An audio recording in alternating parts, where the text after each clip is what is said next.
Hello Taurus, Sun, Moon Rising, and Venus signs. Kamusta kayo? Sana po'y nasa mabuti kayong kalagayan. Welcome back po sa Star Tarot. At kung bago kayo rito, welcome din po kayo. Please subscribe, like, share my videos, and leave me a comment kung nakaresonate po kayo. Thank you.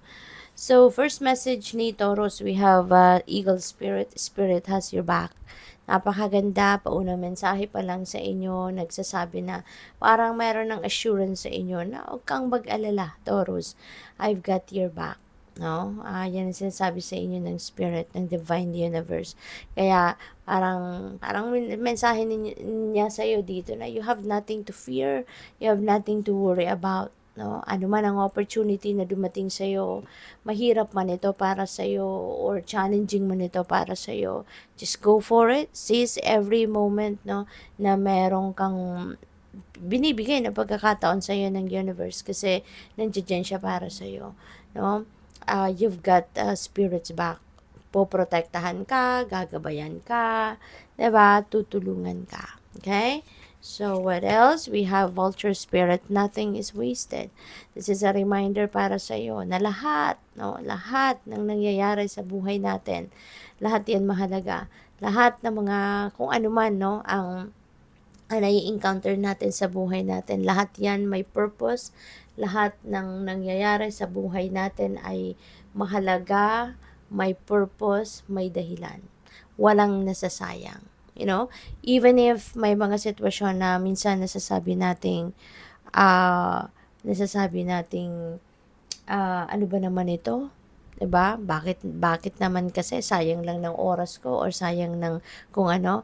But in fact, you know, if you are going to think closely, 'di ba, sa kung ano yung nangyari at dadating ang panahon, no? Dadating ang pagkakataon, maaring hindi kunyari ngayon, 'di ba? May mga sitwasyong maaring ki-questionin kayo.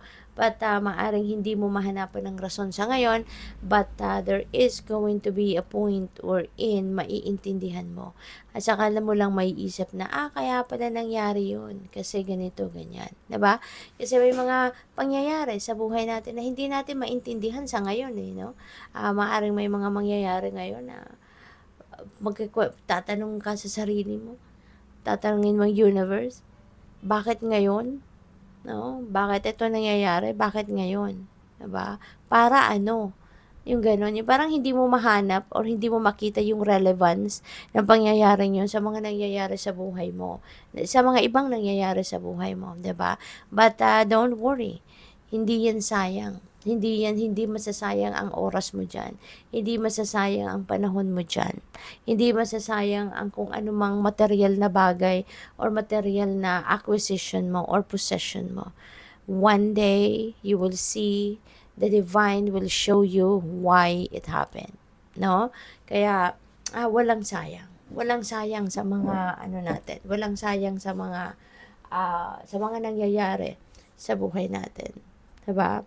Yung parang tulad ng relationship, 'di ba? There are relationships na hindi nagtatagal. There are relationships na ano lang kayo, 1 taon lang kayo, 'di ba? 2 taon lang kayo. You know? Pero hindi 'yun sayang. There are lessons, wisdom na mapupulot kayo out of that relationship na magagamit ninyo sa future journey ninyo. Kaya walang sayang. 'Di ba? So, what else? We have life is a mystery. Yeah. Kaya nga may mga bagay na hindi natin pwedeng questionin talaga. You know? May mga pangyayari sa buhay natin na we can't really question that. Hindi. Kasi may mga hindi natin naiintindihan. Diba? Minsan, masasabi mo na, ano kaya ang ginawa ko? 'Di ba? Bakit ako binibiyayaan ng universe ng ganito kalaki bagay, no? Yung mga gano'n. So, but sometimes we really can't find the answer. We really can't find the justification doon sa mga tanong natin dahil sa mga nangyayari sa buhay natin, 'di ba? Because life is a mystery in itself. Maraming bagay ang hindi natin naiintindihan pero nangyayari. Maraming bagay ang nangyayari sa buhay natin na hindi natin mahanapan ng definition. 'Di ba? Maraming bagay ang beyond our control sa buhay natin. 'Di ba? Kaya nga, kailangan lang natin natanggapin ito. Let's just embrace it. Because God has a plan. 'Di ba? May plano ang Divine Universe para sa atin. Kaya hayaan na lang natin, no, na siya yung mag-unfold ng mga bagay, no? Mga bagay-bagay, mga pangyayari, 'di ba, sa buhay natin. All right? So tignan natin. We have the rabbit spirit. Now is a lucky time. Wow. Taurus. Napakaswerte ninyo sa ngayon, no?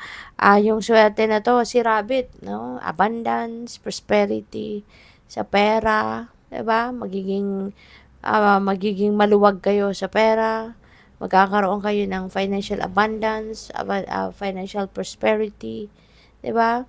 Kaya napakaswerte ninyo. You know, Taurus, sa ngayon, it could be in different ways dadating ang perang ito.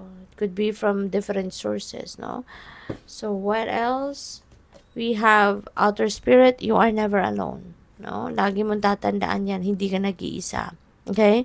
You are never alone. Una-una na, yung spirit, yung Panginoon, yung divine universe, laging nandiyan para sa'yo.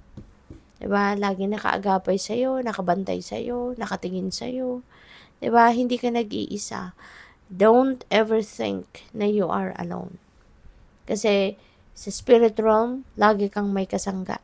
No? The divine is there for you. Yung mga angels mo, spirit guides mo, ancestors, mga loved ones mo na nag-pass on the other side, they're always there for you. You know, you just need to reach out to them in prayer. Magdasal ka lang, mararamdaman mo ang kanilang presensya. You know? Sa physical realm, kung sa tingin mo, pakiramdam mo, wala kang kasangga, wala kang kasama, wala kang karamay, akala mo lang yan. No? Kasi there are so many people around you na pwedeng maging willing din to be by your side. You just need to reach out to them. Kailangan mo lang na makipag-usap, diba? Kailangan mo lang na lumapit sa kanila, yung gano'n. Okay? The abundant universe will provide. Napakaswerte mo sa ngayon, no? The abundant universe will provide. Kung ano ang kailangan mo. Kasi maybe you are in need of something dito na siguro matindi ang pangangailangan ninyo. Magdasal ka lang. Huwag kang mag-alala.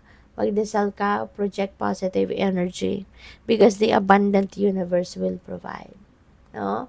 Yung kung anong kailangan mo will be provided to you. Kaya alisin mo na lahat ng negativity, no? Sa isip mo, sa damdamin mo, sa energy field mo, release any negativity, no? Para walang maging sagabal sa pagpasok ng kung ano man ang mga biyayang ibibigay sa iyo ng universe na kailangan mo. Alright? So we also have don't let life pass you by, be among it and live.